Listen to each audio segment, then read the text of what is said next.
Good morning, everyone. Please welcome to the stage Steve Tim, President of Avionics, Collins Aerospace, and Vice Chairman of the RTCA Board.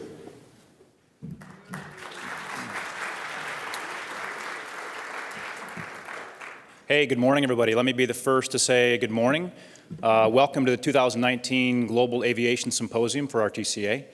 My role this morning is a distinct pleasure to bring to you our new president of RTCA, started with us in December. Real privilege to work with Terry since that time. So please join me and give a warm welcome to our new RTCA president, Terry McNenis.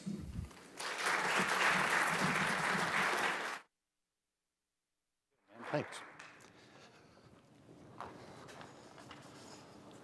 Well, good morning, everyone. Certainly a pleasure to be here, and thank you all for taking the time out of your busy schedules to join us for our 2019 Global Aviation Symposium. I think you'll find that we put together a pretty good lineup of speakers and panelists today. Before we get started, I do want to recognize a few guests that we have in the audience.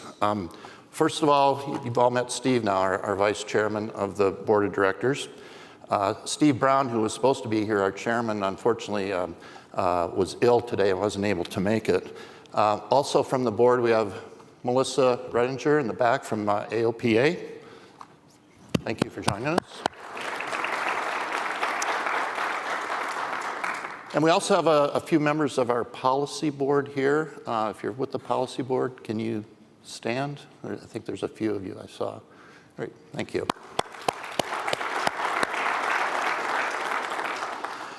We also have a very special guest today.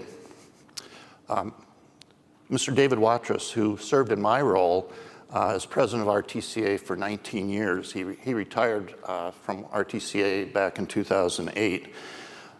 During Dave's tenure, RTCA played a very important role in shaping the future of aviation through a consensus-driven approach among diverse and sometimes competing interests. And through his leadership, he brought many of the advances in aviation technology that we enjoy today. Dave, can you stand?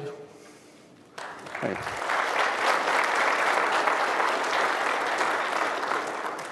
I really want to thank you, Dave, for all that you've done for aviation and your recent mentorship for me, so thank you very much. As many of you know, about a year ago, RTCA had its status changed with the FAA from a Federal Advisory Committee to a standards development organization.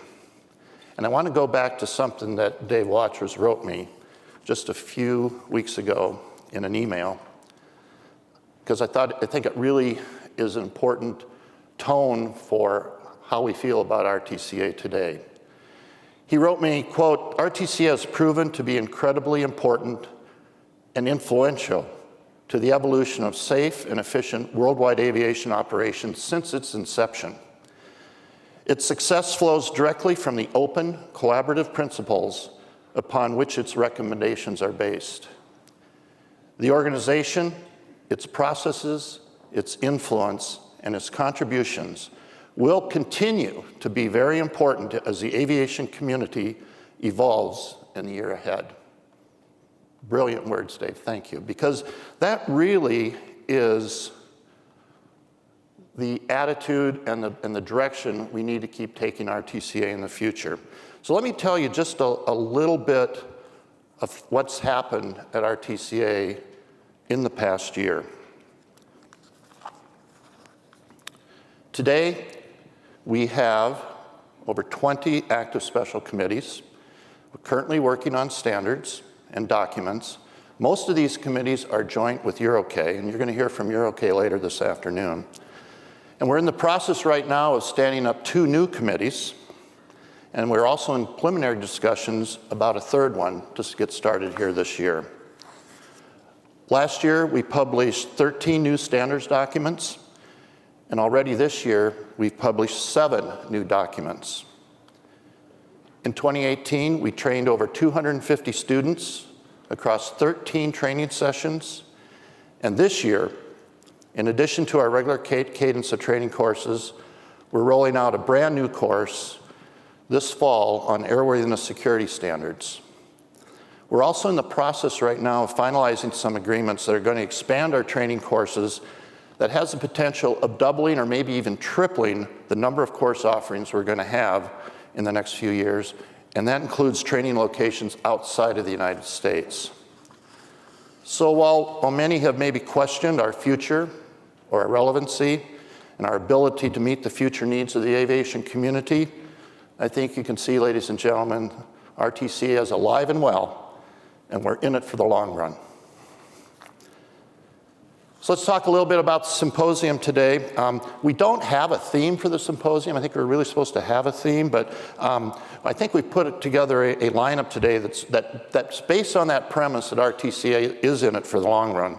Because we're having on stage today, we're going to have some conversations on some of the critical issues from new leaders in the aviation ecosystem that are shaping what air transportation is going to look like in the future.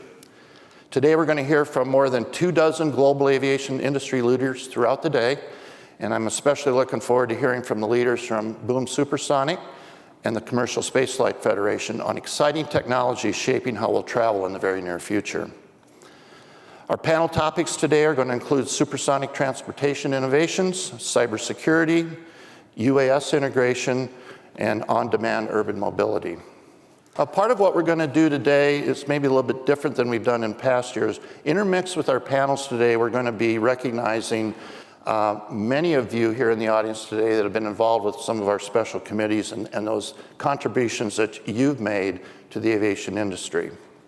Now, to enhance your experience for the symposium, you can download the mobile app, and you can, if you haven't done that yet, you can either search for RTCA Symposium on either Google Play or the Apple Store.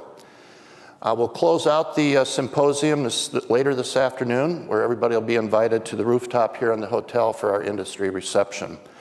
Also on your tables are a survey, so please take the time to fill those surveys out during the day. These are very important as we get your feedback so we can make next year's symposium even better.